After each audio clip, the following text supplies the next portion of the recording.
どうも、よたたびの留守番猫、マーレです。今回は飼い主の与太郎くんと奥様が2025年に鎌倉を旅した時の様子をのんびり見ていきましょう。それでは、ゆるっと出発です。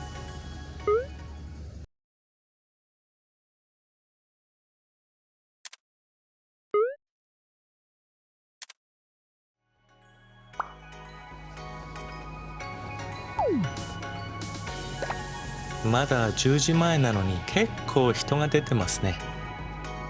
食べ歩きの聖地なんて呼ばれてましたが、いろいろと問題があって今は禁止になっちゃってます。小町通りのルーツはどうやら戦後の闇市。昔は武家屋敷エリアだったのに、今ではこのにぎわい。不思議なものですね。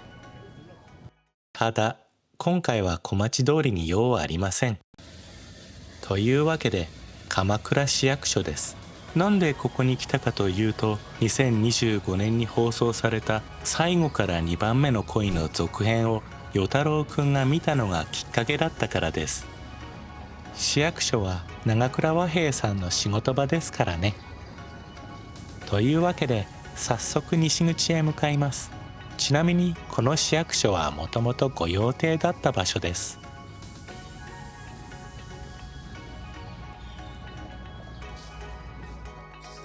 スターバックス鎌倉御成町店、横山隆一さんの旧宅跡地、福ちゃんで有名な漫画家です。プールがあってその上に藤棚があるんですよね。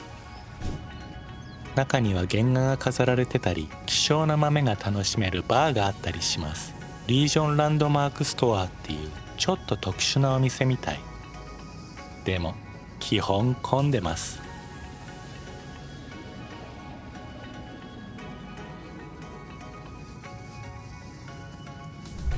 市役所前の交差点、和平さんが日中歩いて帰る時とかはここで右かな。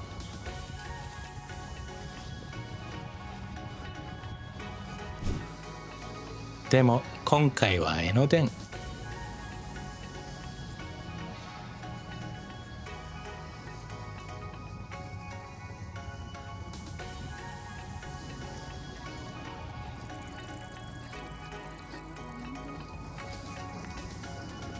西口が見えてきました。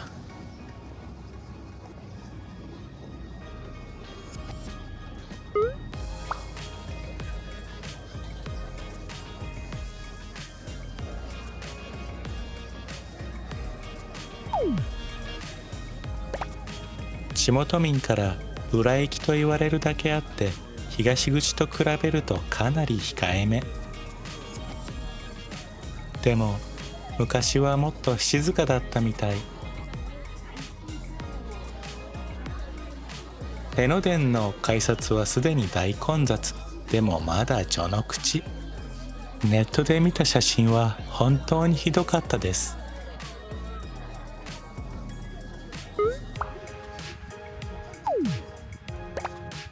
昔は静かで観光客とは無縁な印象だったみたい。でも最近は結構なにぎわい。江ノ電の行列を見れば当然かもしれませんね。市役所一帯が御用邸だったからこの辺りは御成町なんですね。それでは極楽寺駅へ向かいましょう。日本にいるのに日本語が聞こえなくなりました。これがインバウンドですか。朝からこれでは地元民が悲鳴を上げるわけです。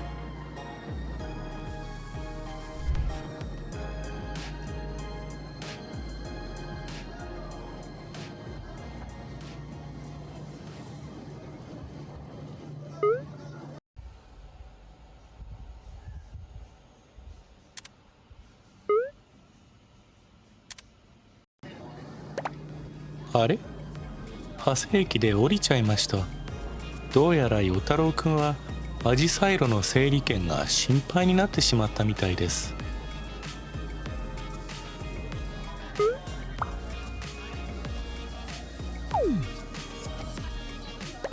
綺麗な駅ですね。多分極楽寺駅よりも。でも撮影で使われたのは不思議と極楽寺駅の方。しかも和平さんの家は長谷駅の方が近いのに。確か初期の頃は極楽寺駅で降りて長谷駅の方から登場してました。散歩好きなんですかね。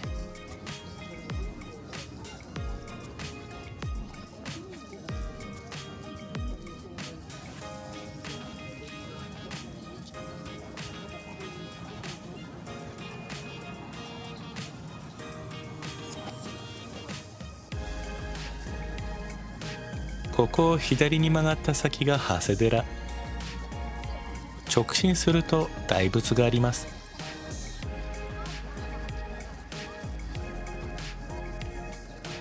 この道、実は観光バスが通ります。奥には広めの駐車場。バスは4台止まれます。つまり最初からそのつもりだったんですね。大胆な発想です。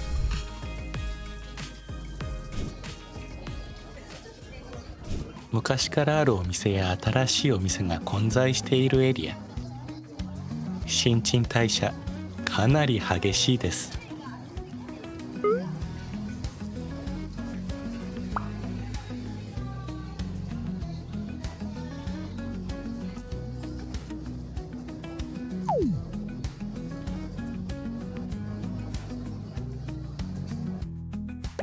ここにいる観音様、実はかなりの大きさ。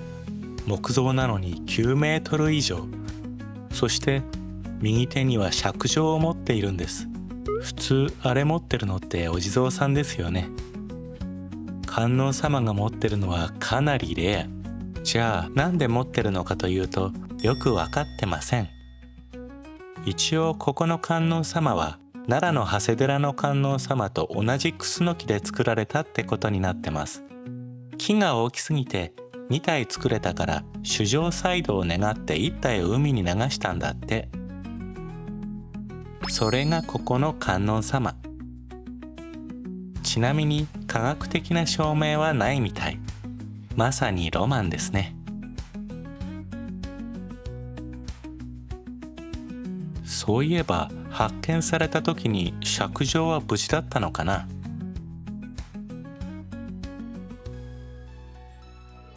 それでは入ってみましょう。券売機があるお寺って鎌倉では珍しいと思います。さすが長谷寺ですね。潤ってなければ導入できないですから。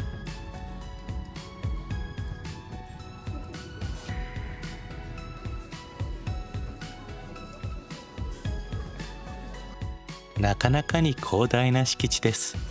観音堂の他にも阿弥陀堂、その傍らには日本最大の木魚があります。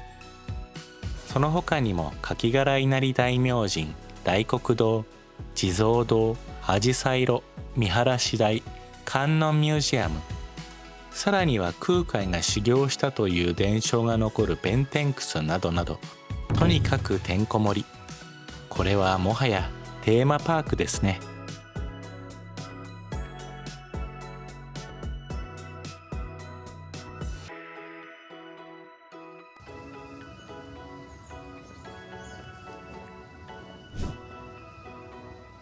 入ると早速紫陽花があります。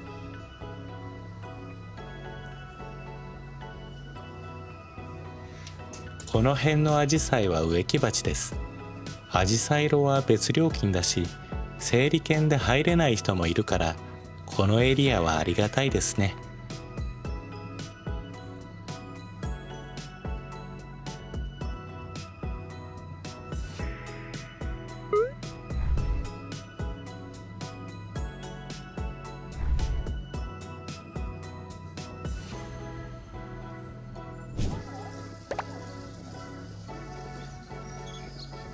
手水屋にも列ができてます。ここはお寺だから浄香炉の煙でもいいと思うけど、やっぱり手水屋がいいんですかね。日本の宗教施設は面白いですね。神道と仏教が混ざり合って、鳥居とか狛犬とか手水屋をお寺でも見かけます。それでは上に向かいましょう。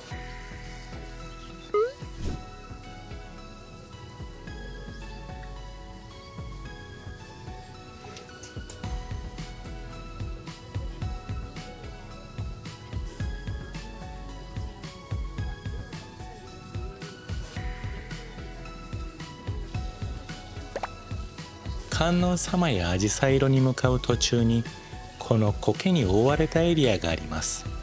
ちなみにこの3体のお地蔵さんは良縁地蔵といって境内の3カ所に潜んでいます。苔エリアは木漏れ日も相まって素晴らしい雰囲気でしたね。奥に見える地蔵堂は福寿地蔵。比較的最近のものみたい。こちらは卍池。なんで卍の形した池なのかなって調べてみたら、卍は吉兆や循環、水は浄化や再生。どうやらそんな意味があるみたいです。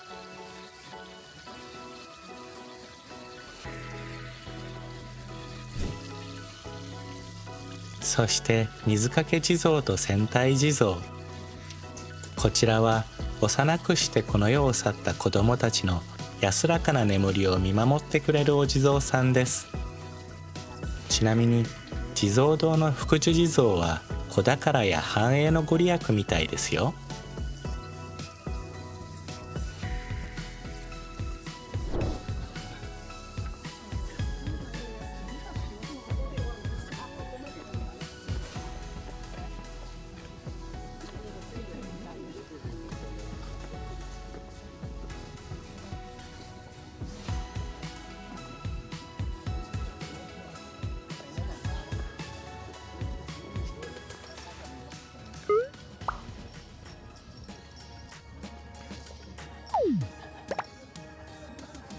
観音堂の前の乗降路でお清め。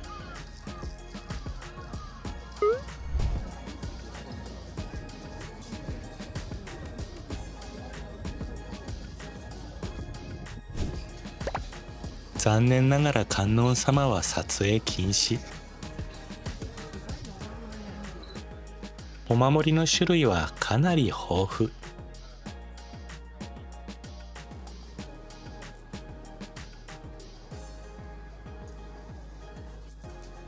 こっちはシーズン限定のお守り。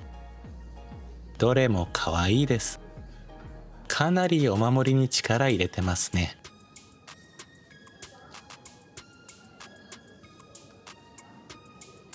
そして御朱印の数。切り絵は他でも見たことありますが、刺繍は初めて見ました。もちろん刺繍一択。見本は色あせていたけど、実際のものは光沢があってとても綺麗でした。和み地蔵の御朱印もとても可愛くてかなり迷ったみたい。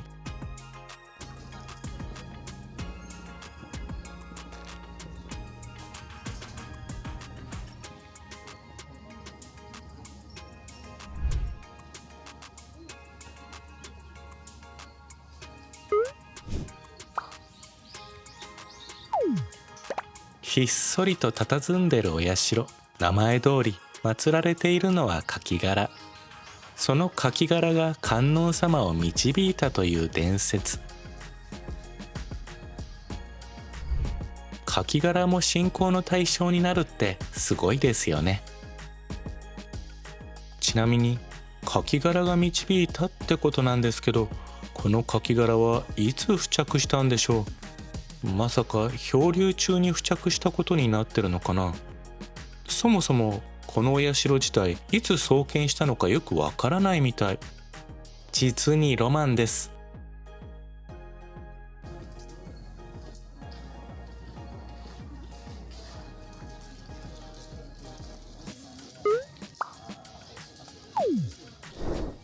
これが一木造りでは日本最大の木魚。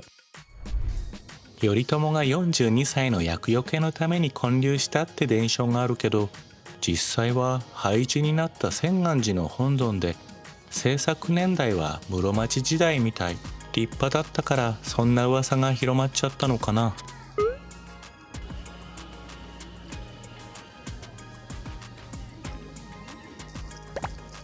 アジサイ路の入り口が見えてきました。かなり細かく分かれてます。当日券でも行けそうですね。この辺なら時間は潰せます。それではアジサイ路に入りましょう。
アジサイ路を一回りしました。とても綺麗でしたね。さすがアジサイ寺です。そういえば鎌倉って至る所でアジサイが見られるけど、どうやらその理由は湿気と半日陰みたい。確かに鎌倉ってそういうところですね。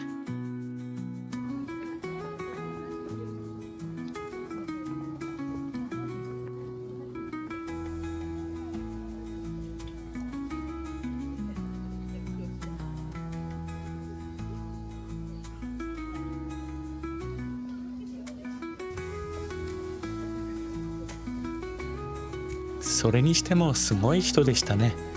長谷寺は確かに楽しいとこだけど、アジサイを静かに楽しむなら上智寺とか東慶寺とか長寿寺とか、選択肢はいろいろです。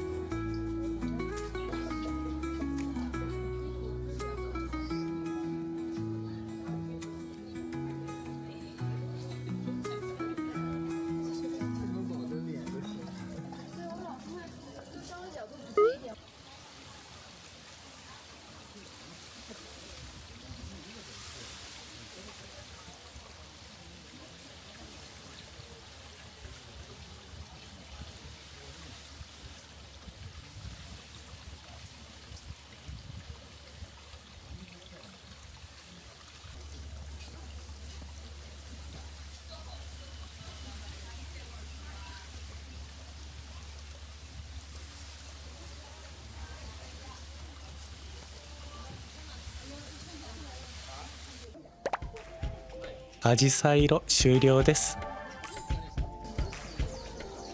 これは経蔵といって経典を保管するやつ。輪蔵の入ってる経蔵が天輪蔵。この輪蔵を回すと経典を全部読んだことになります。まさにチート級の代物。ただ回せるのは毎月18日のみ。いつでも回せるマニ車もあります。でも回すだけで救われちゃっていいんでしょうか。長谷寺は展望台があるのもいいんです。由比ヶ浜を一望できる希少な場所。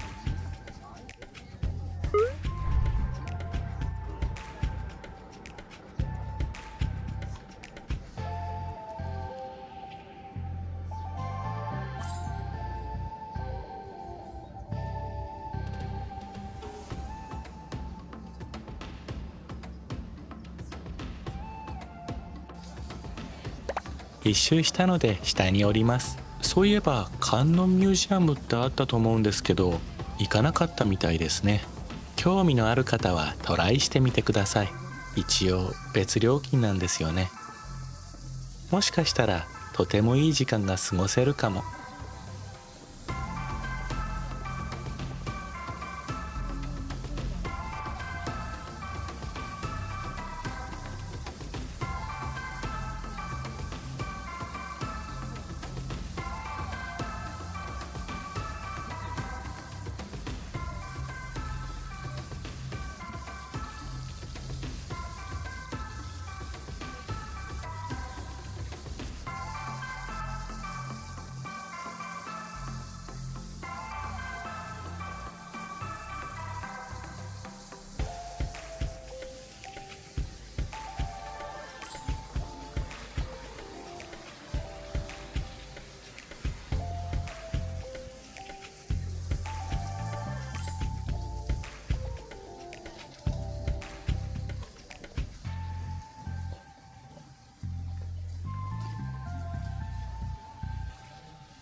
授け大黒天と言われてます。あれこれ書いてありますね。インド、中国、日本と伝わったみたい。日本に伝わって大国主の御事と同一視ってどういうことなんでしょうね。もしかして漢字や性格が似てるとか、そんな理由だったりして。左横にあるのは触り大黒。みんな触るからハゲちゃってますね。そして空海が修行したという伝承が残る弁天窟。でもそれって本当に空海だったのかな。長谷寺って本当にロマンが盛りだくさんですね。ちなみに与太郎くんは疲れて中の映像を撮り忘れちゃったのでイラストでご紹介。洞窟の中はろうそくの光でとても幻想的。弁天様の眷属である十六童子と出世弁財天。空海が修行したって話だったけど、その時に作ったのが出世弁財天。この出世というのは仏教用語では仏がこの世に現れるって意味みたい。つまり本当は弁財天がこの世にご利益をもたらすために現れたって意味だったわけです。だけど江戸時代の頃に仏教が庶民に広く浸透していく中で意味が変わっていって立身出世のご利益になっていったみたい。つまりご利益が後から変わっちゃったわけですね。ちなみに言葉の意味が変わってしまった理由は貴族の子息が出家すると一般の修行者よりも速いスピードで昇進したことから転じたんだとか。いつの時代も変わらないですね。さてここに並んでる仏像たち、今の流れからいくと空海が作ったものかと思いますよね。実はそうじゃないんです。洞窟内の仏像は1967年に制作されたもの。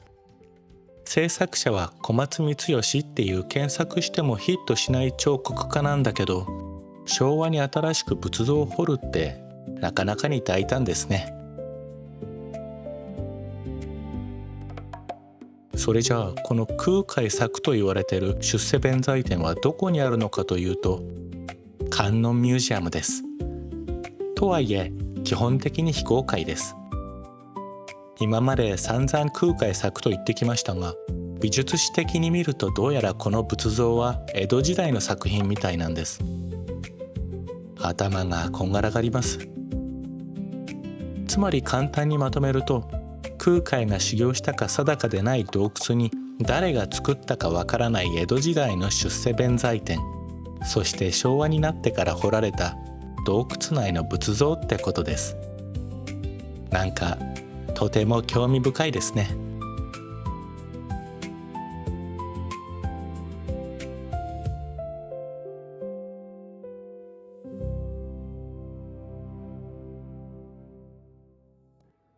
弁天窟とても面白かったですね。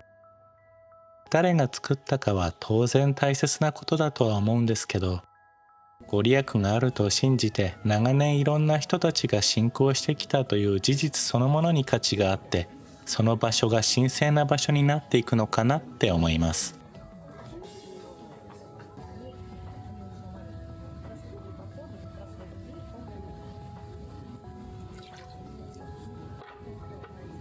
というわけで一通り見てきたけど、鎌倉観光には欠かせない場所ですね。見るものたくさんあるし、展望台もあるし、伝承もたくさんあるし、視覚的に楽しめる素晴らしいお寺でした。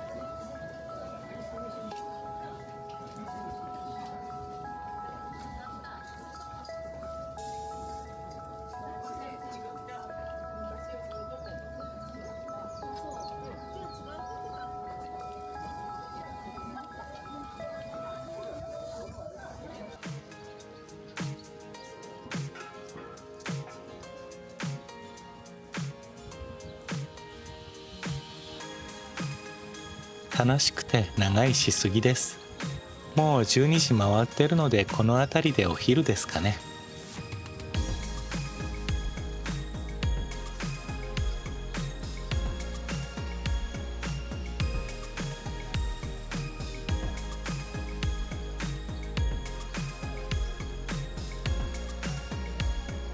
観音コーヒーだって。長谷観音だからかなって思ったら、1号店は名古屋の大須観音近くでした。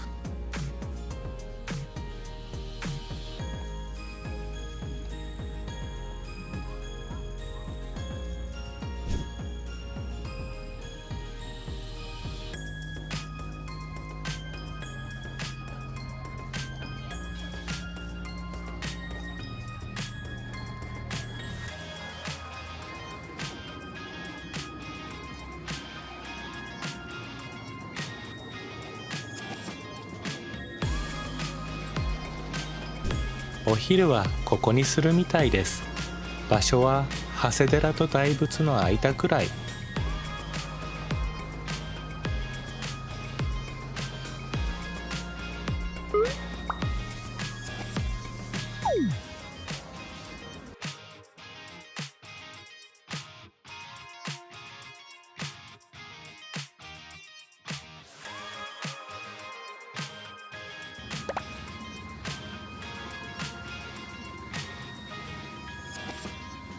注文したのは天盛りバラちらし。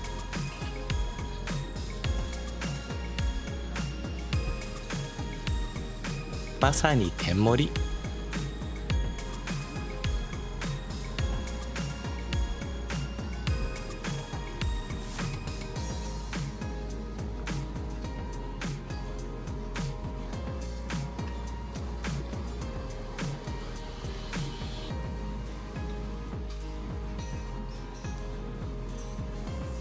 ごちそうさまでした。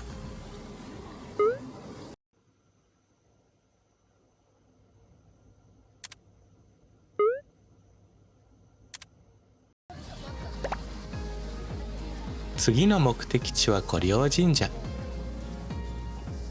長谷駅の方へ少し戻って右に曲がります。大通りはあれだけ混雑してたのに一気に静か。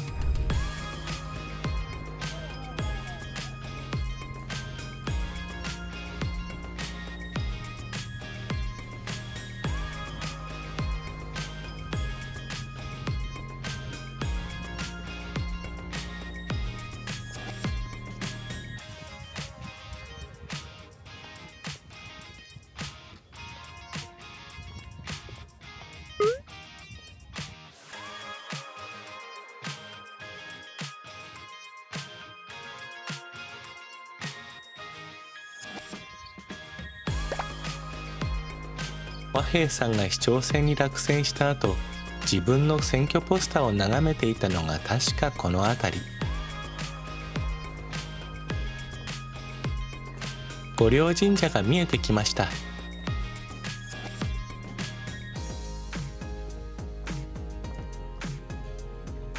和平さんが極楽寺駅で降りた後にわざわざ遠回りしてまで使ってたのがこの道。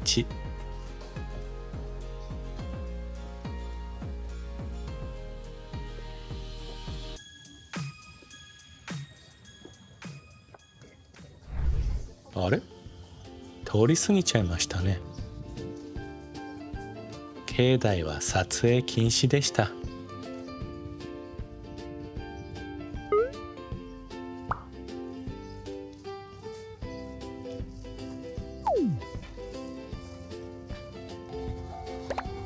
この有名な撮影スポットは今でも撮影 OK。 トンネルを抜けてきた江ノ電とアジサイの共演です。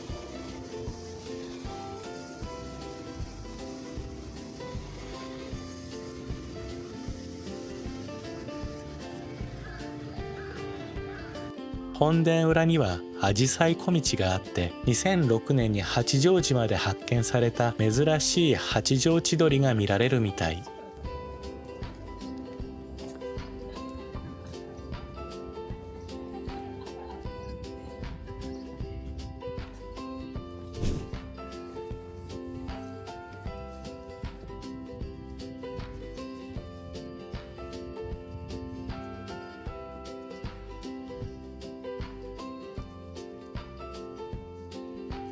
この右手が和平さんの家がある場所。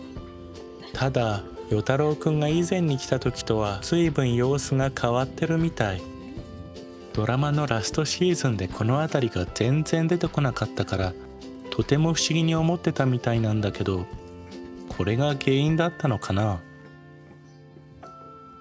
ちなみに神社の方も数年前までは撮影できたみたいなんですが、なんか禁止になってしまったみたい。理由は神域だからってことでした。それって最近神域になったってこと？社務所には主演俳優のサインが置いてあったり、御朱印の種類も結構あるみたいで、観光客ウェルカムな感じだけど撮影はダメなんですね。まあ確かにそれがまかり通るなら僕もそれを選ぶと思います。ちなみに一般的な御陵神社というのは、どこかの偉い人が争いに負けて逆ギレでたたりとか起こされると怖いからVIP待遇しとこって感じの神社ですけど、ここはもともと御霊神社だったのが変化したみたいなんですよね。5つの種族を祀ってたんだけど、それもいつからか権五郎景政だけになったんだとか。だから権五郎神社とも呼ばれてます。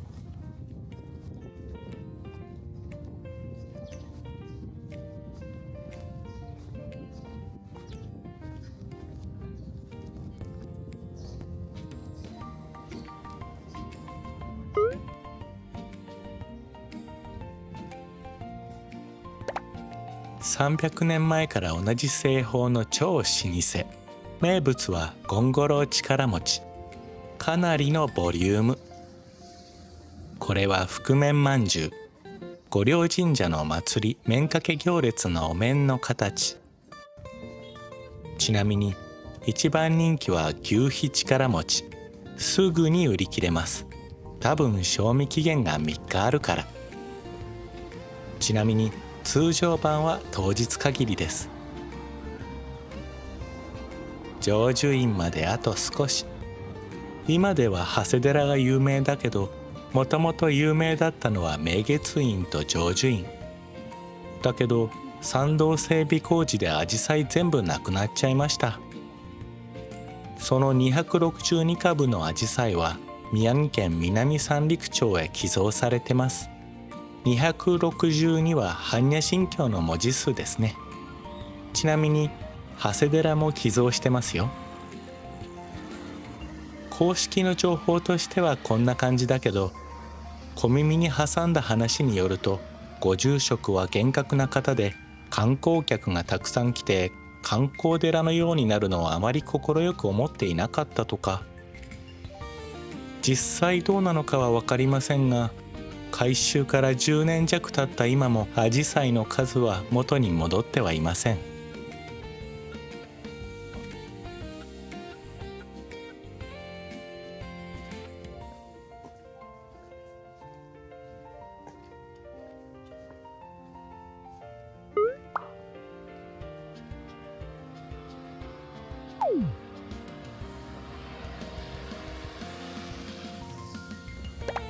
この参道の両脇がアジサイで埋め尽くされていたわけです。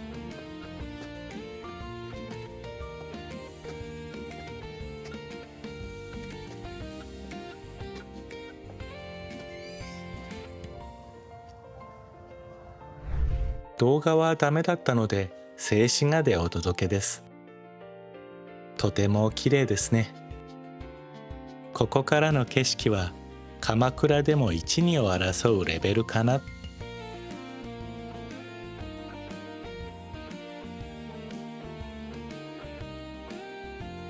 一見の価値ありだけど、お寺としては信仰の場として静かな雰囲気を大切にしているみたいだから、訪れる際は静かにお参りをしてついでに景色を楽しむぐらいがちょうどいいのかもしれません。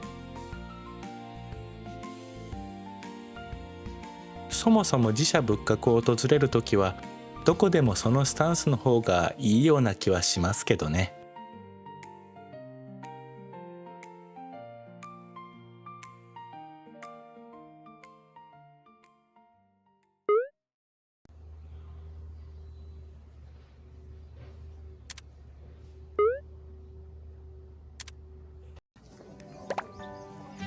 ここまで3カ所回ってきたけど、それぞれ違う選択って感じですね。観光地としてしっかり扉を開いていたり、静けさを取り戻そうとしていたり、ルールが増えて迎えているようでそうでもないような不思議な気持ちになるところもありました。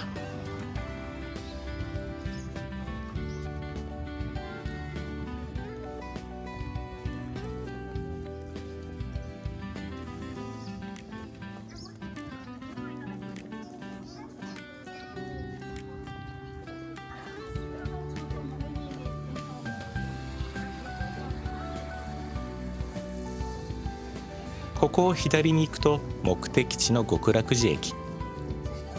でもその前にドラマには出てこなかった極楽寺にも寄りましょう。駅は何度も出てきたのにお寺の方は完全にスルーでしたね。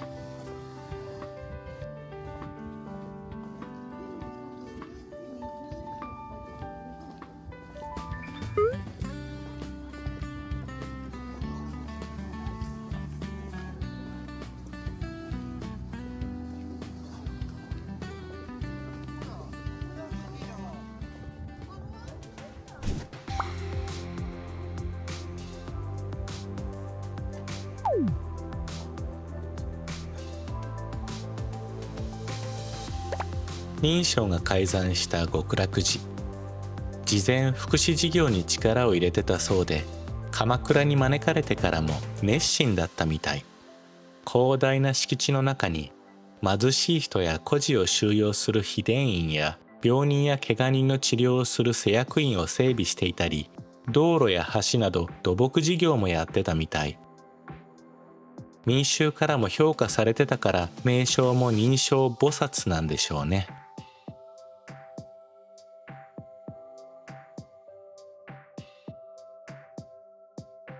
もともとはこんなに広かったんですね。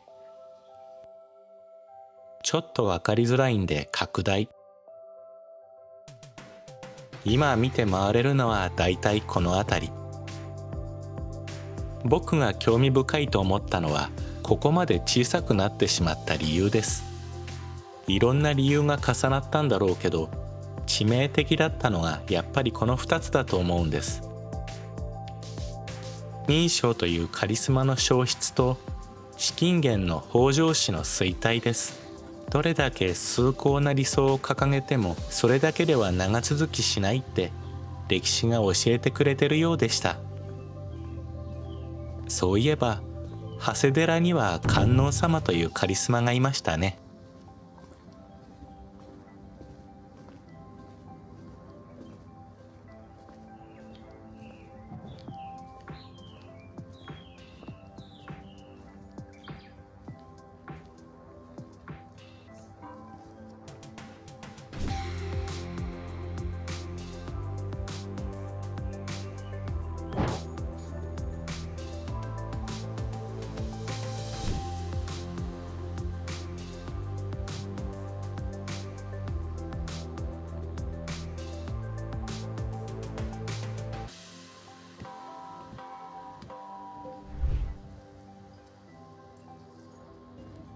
というわけで極楽寺でした。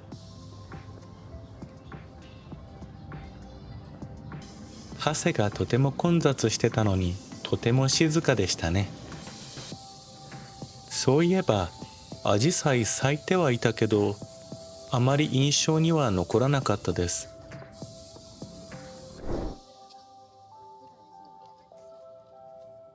今回はアジサイメインだったから極楽寺はちょっと違っちゃったけど、境内の美しさや静けさを感じながらその歴史などを考えるのもとても有意義な時間かなと思いました。ちなみにご本尊は秘仏で、ご開帳は4月の8日と前後日です。要確認ですね。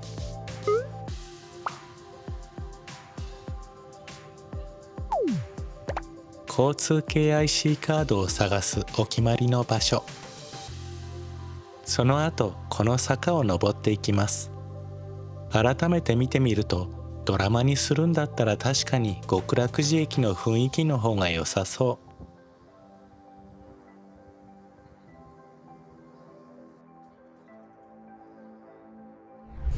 う。さて、与太郎くんと奥様は満足して家路に着くみたいなので、僕たちもそろそろお別れですね。最後までお付き合いありがとうございました。それではまた。